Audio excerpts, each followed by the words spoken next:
মহানায়ক উত্তম কুমার বাঙালির চির আবেগ, বাঙালির ভালোবাসা।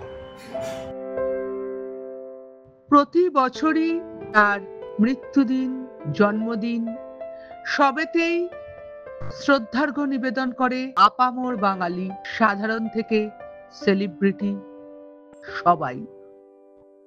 কারণ মহানায়ক যে আমাদের প্রাণে, আবেগে, মননে এবং অবশ্যই বাংলা সিনেমায় উজ্জ্বল, আলোকোজ্জ্বল হয়ে বিরাজ করছেন।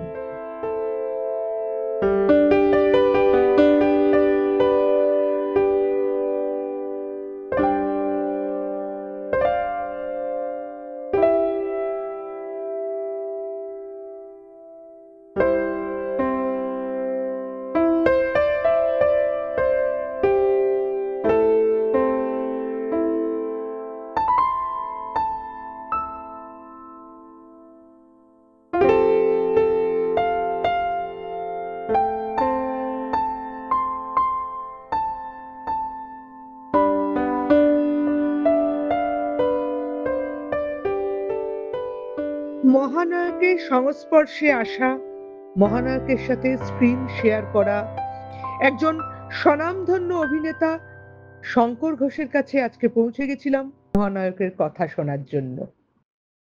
মহানায়ক উত্তম কুমারের আজ জন্মদিন, ৩রা সেপ্টেম্বর। এই মহানায়ককে নিয়ে বাঙালির আবেগ, কৌতূহল চিরদিনের এবং বলতে পারি অপরিসীমের, কোনো শেষ নেই। মহানায়ক প্রতি ক্ষেত্রে যেন নতুন নতুনভাবে আমাদের সিনেমা প্রেমীদের কাছে ধরা দেন। শঙ্করদা, এই মহানায়কের সাথে স্ক্রিন শেয়ার করা বা তার সংস্পর্শে সান্নিধ্যে আসার সৌভাগ্য কমজনেরই হয়েছে। যাদের হয়েছে তাদের মধ্যে আপনি একজন অন্যতম সৌভাগ্যবান স্বনামধন্য অভিনেতা। আজকে বাদশা খ্যাত শঙ্কর ঘোষের থেকে শুনতে চাই উত্তম কুমারের সাথে আপনার কিছু ঘটনার স্মৃতিচারণ। নমস্কার। শুনলেন আমার পরিচয়, বাদশা দিয়ে আমার শুরু হয়েছিল। আমি এই শিল্পী ক্রিয়েশনসের তরফ থেকে যে অনুষ্ঠানটি এখন আপনারা দেখছেন, আপনাদের সকলকে আমি কিন্তু এই অনুষ্ঠানের মাধ্যমেই স্বাগত জানাচ্ছি। শুধু আমার নয়, আমার, আপনার, আমাদের সকলেরই প্রিয় নায়ক মহানায়ক উত্তম কুমার। আজ তার জন্মদিন, সেই উপলক্ষে আমি আমার স্মৃতিচারণ করব। শরৎচন্দ্র একবার বলেছিলেন শ্রীকান্ত উপন্যাসের গোড়ায় যে ছোটোবেলার কথা কখনো ভোলা যায় না। আর সেই ছোটোবেলাতেই আমার পরিচয় ঘটছে উত্তম কুমারের সঙ্গে। প্রথম ছবি যখন করলাম বাদশা, পরিচালক অগ্রদূত, এই গোষ্ঠীর প্রধান ছিলেন বিভূতি লাহা। আর বিভূতি লাহা হচ্ছেন সুচিত্রা উত্তম জুটির প্রতিষ্ঠাতা বলতে পারেন। কারণ কি, অগ্নি পরীক্ষা দিয়ে এই রোমান্টিক জুটির জয়যাত্রা শুরু হয়েছিল। তারও পরিচালক হচ্ছেন এই বিভূতি লাহা। ফলে উত্তম কুমার যখন জানতে পারলেন যে আমি বিভূতি লাহার হাতেই তৈরি, ফলে একটা আলাদা স্নেহের জায়গায় চলে এলাম নতুন তীর্থ ছবির আউটডোরে। আমার ছোটোবেলার ছবি, সুধীর মুখোপাধ্যায় পরিচালিত নতুন তীর্থ, পাক্কা একটা মাস আউটডোর করেছিলাম। তোপচাচি, মথুরা, বৃন্দাবন, হরিদ্বার, ঋষিকেশ, লক্ষ্মণঝোলা, দিল্লি, আগ্রা, নানান জায়গায়। তখন উত্তম কুমার সবেমাত্র সুপ্রিয়া দেবীর সঙ্গে তার সম্পর্কটা গড়ছেন। ফলে তিনিও আমাদের সঙ্গে আউটডোরে গিয়েছিলেন। তবে উত্তম সুপ্রিয়া একটা হোটেলে থাকতেন, আমরা অন্য আর্টিস্টরা আরেকটা হোটেলে থাকতাম। কিন্তু প্রত্যেক সন্ধেবেলায় উত্তম কুমার কিন্তু আমাদের হোটেলে আসতেন। কারণ তিনি উত্তম কুমার হওয়ার সময় যাদের সহযোগিতা পেয়েছিলেন তারা প্রত্যেকেই কম বেশি ওই ছবির সঙ্গে যুক্ত ছিলেন। ছবির সঙ্গে যুক্ত ছিলেন মলিনা দেবী, ছায়া দেবী, জহর গাঙ্গুলি, জীবেন বসু। আর উত্তম কুমারের ভাই তরুণ কুমার এবং তার স্ত্রী সুব্রতা চট্টোপাধ্যায়, তারাও এই ছবির শিল্পী। ফলে আমরা খুব কাছাকাছি এসে গিয়েছিলাম। সেইখানে ছায়া দেবী একদিন উত্তম কুমারকে বললেন, শঙ্কর কিন্তু খুব ভালো গান করে। তখন উত্তম কুমার বললেন যে তাহলে তো শঙ্করের গান শুনতেই হয়। আমি তো মানে কি যে বিশ্বাভিভূত হয়েছে বলার বাইরে। কে শুনতে চাইছেন? মহানায়ক, তাকে তো হতাশ করা যাবে না। সুতরাং তাকে তার মুখেরই একটি গান আমি শুনিয়েছিলাম। উনি পিঠ চাপড়ে যে বাহবা দিয়েছিলেন, আজকে এতদিন পরেও সেটা কিন্তু আমার মনের মণিকোঠায় রয়ে গেছে। বাহ, অপূর্ব। উত্তম কুমারের সঙ্গে আবার কাজ করলাম স্ত্রী ছবিতে, সলিল দত্ত পরিচালিত। সেইখানে উত্তম কুমার হচ্ছেন জমিদার মাধব দত্ত আর আমি তার ছেলে বৃন্দাবন দত্ত। নিউ থিয়েটার স্টুডিওতে অনেক দিন শুটিং করলাম এবং কাছাকাছি এসেছি। সেই ভালোবাসা, সেই স্নেহ যা নতুন তীর্থ ছবির সময় পেয়েছিলাম এখনো সেরকমই ছিল। মাঝখানের কথা বলছি, 1968 সালে তিনি অভিনেত্রী সঙ্গ ছেড়ে একটি নতুন প্রতিষ্ঠান তৈরি করলেন, শিল্পী সংসদ। 1968 সাল থেকে কিন্তু আমি শিল্পী সংসদের মেম্বার হয়ে আছি, আজও আছি। একটা ঘটনা একবারই ভুলতে পারবো না, যখন 1969 সালে উনি এই আমাদের শিল্পী সংসদের তরফ থেকে তৎকালীন যিনি মেয়র ছিলেন তার বন্যাত্রাণ তহবিলে একটা বিরাট বিচিত্র অনুষ্ঠান করেছিলেন রবীন্দ্র সদনে, এবং সেখানে আমরা সবাই পার্টিসিপেন্ট ছিলাম।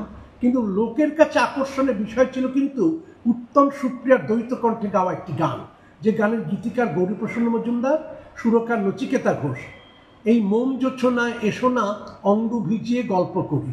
আমার এখনো মনে আছে যে দর্শকদের মধ্যে, শ্রোতাদের মধ্যে কি উন্মাদনা ছিল ওই গানটা যখন তারা গাইছেন স্টেজে।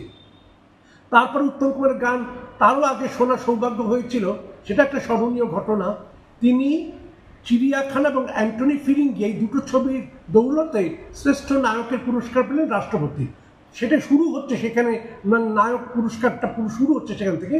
তখন এই পুরস্কারের নাম ছিল ভরত পুরস্কার। সত্যি এটা আমাদের কাছে খুব গর্বের বিষয়, খুব আনন্দের বিষয়। পেলেন ভরত পুরস্কার। প্রথম 2 বছর শ্রেষ্ঠ নায়কের পুরস্কারটা ভরত পুরস্কার নামেই ছিল, এবং তিনি পেলেন ওই চিড়িয়াখানা এবং অ্যান্টনি ফিরিঙ্গি ছবি দুটোর অভিনয়ের সুবাদে। তখন আমরা শিল্পী সংসদের তরফ থেকে তাকে একটা বিরাট সম্বর্ধনা দিয়েছিলাম অরোরা ফিল্ম স্টুডিওতে। সেই স্টুডিওর এখন কোনো অস্তিত্ব নেই, সেখানে একটা বিরাট হাউজিং উঠে গেছে। উত্তম কুমার তার নিজের গাড়ি ধরে নারকেলডাঙ্গার স্টুডিওতে এলে তো কী যে জনপ্লাবন হবে তার ঠিক নেই। পুলিশের গাড়িতে করে উনি কি এলেন কিন্তু আমাদের এই সম্বর্ধনা নিতে। তার বক্তব্যের মাঝখানে তিনি শুনিয়েছিলেন কয়েকটি গান। প্রথম গানটাই ছিল এই মনিহার আমায় নাহি সাজে। সে আজও ভুলতে পারেন যে উত্তম কুমার কি দরদ দিয়ে সে গানগুলো করেছিলেন।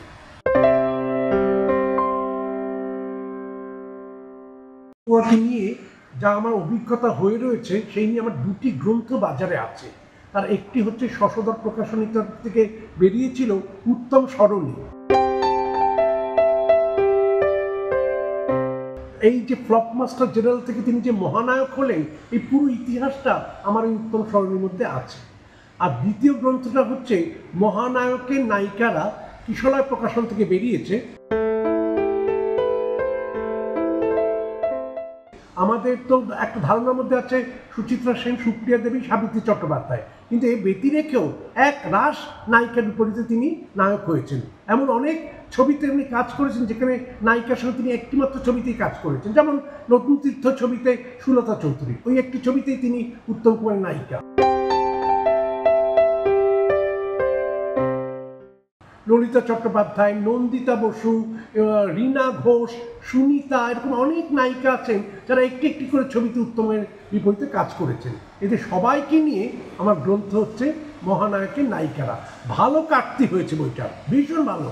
সেই কিশলয় প্রকাশনের তরফ থেকে এইবারে বেরোতে যাচ্ছে উত্তমকে নিয়ে আমার একটি বই, উত্তম, এবং তাতে নানান বৈচিত্র্যময় ঘটনা যেমন তুলে ধরেছি। আর একটা বড় প্রাপ্তি হচ্ছে মাধবী মুখোপাধ্যায় ওই গ্রন্থে আমাকে আশীর্বাণী দিয়েছে, এটা আমার কাছে একটা বড় পাওয়া। এবার একটা উল্লেখযোগ্য ঘটনার কথা বলছি। উনি যে আমাকে কীরকম স্নেহ করতেন তার একটা ছোট্ট নমুনা। আমাদের একটু আগে বললাম যে আমাদের সঙ্গে শুটিংয়ে সুপ্রিয়া দেবী ছিলেন, যদিও তিনি সেই ছবির নায়িকা নন, কিন্তু মাঝে মাঝেই তিনি আবার ওই আমাদের আউটডোর থেকে তিনি চলে যেতেন বম্বেতে আপকি পাটছাইয়ার ছবি শুটিং করতে। তখন উত্তম কুমার সুপ্রিয়াকে দেবীকে চোখের সামনে দেখতে পাচ্ছেন না বলে যে চিঠিগুলো লিখতেন, সেই চিঠিগুলো কিন্তু সুপ্রিয়া দেবী তার যে আত্মচরিত গ্রন্থ আমার জীবন আমার উত্তম, তাতে 17 নম্বর চিঠিতে উত্তম কুমারের ওই চিঠিটার মধ্যে আমার কথার উল্লেখ আছে। একটুখানি পড়ে শোনাচ্ছি।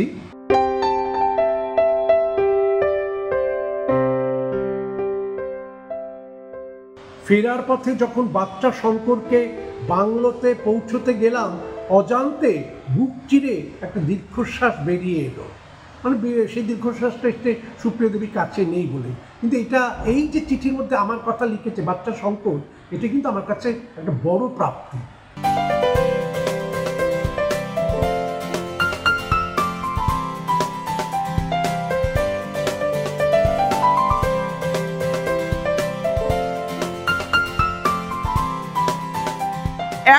আপনি মহানায়কের সান্নিধ্যে সংস্পর্শে এসেছেন, স্ক্রিন শেয়ার করেছেন এবং তার স্নেহ পেয়েছেন। আপনার থেকে ওই গানটা একটু শুনবো, যেটা শুনে মহানায়ক আপনার পিঠ চাপড়ে সাবাস বলেছিলেন। সেটা তো আমার যে কি প্রিয় গান, এবং উত্তম কুমারের লিপে থাকা গান আমার খুব প্রিয় গান। আমি একটুখানি শোনাচ্ছি। আমি চেয়ে চেয়ে দেখি সারাদিন, আজ ওই চোখে সাগরের নীল, আমি তাই কি গান গাই কি, বুঝি মনে মনে হয়ে গেল মিল। আমি চেয়ে চেয়ে দেখি সারাদিন, আজ ওই চোখে সাগরের নীল, আমি তাই কি গান গাই কি, বুঝি মনে মনে হয়ে গেল মিল। মহানায়ক উত্তম কুমার অভিনীত দেওয়ানেয়া ছবিতে ওনার লিপে এই গানটি আজও অসাধারণ জনপ্রিয়। আপনি শেয়ার করলেন আমাদের সাথে মহানায়কের সাথে আপনার সেই স্বর্ণালী দিনগুলি। মহানায়ককে নিয়ে তো কোনো বলার শেষ নেই, আগেই বলেছি। দেবতারা অমৃত পান করে অমরত্ব লাভ করেছেন, আর উনি ওনার কর্মে মহান হয়ে অমরত্ব লাভ করেছেন। তবু আজকের দিনে মহানায়ক সম্পর্কে আপনার ভাবনা, আপনার বার্তা। আমার একটা কথাই শুধু বলা, আমরা তো ছোটবেলা থেকে সিনেমা দেখছি, উত্তম কুমারের অজস্র সিনেমা দেখেছি, কিন্তু এই প্রজন্মের দর্শকেরা উত্তম কুমারের অনেক ছবি দেখেননি যেখানে তিনি অসাধারণ অভিনয় করে গেছেন। আমরা শিল্পী সংসদের তরফ থেকে তার মৃত্যুর দিন থেকে 7 দিন কি 15 দিন উত্তম কুমারের বিভিন্ন ছবি 2টো করে শো লন্ডনে দেখিয়ে থাকি, কিন্তু এমন অনেক ছবি যা প্রিন্ট এখন পাওয়া যাচ্ছে না, সেটা কী করে আবিষ্কার করা যায়, রেস্টোর করা যায় এবং দর্শকদের কাছে নিয়ে আসা যায়, এটা কিন্তু আমার কাছে একটা বড় চাওয়া। এবং সেই ছবিগুলোর মধ্যে একটা ছবির কথা বলি, চন্দ্রনাথ। উনি চন্দ্রনাথের ভূমিকা অভিনয় করেছেন, আমি কোনো দিন ভুলতে পারবো না। সরোজ সুচিত্রা সেন, কৈলাস খুড়ো জহর গাঙ্গুলি আর উত্তম কুমার চন্দ্রনাথ, অসাধারণ একটা ছবি। এখনকার দর্শকরা সেটা দেখতে পাচ্ছে না।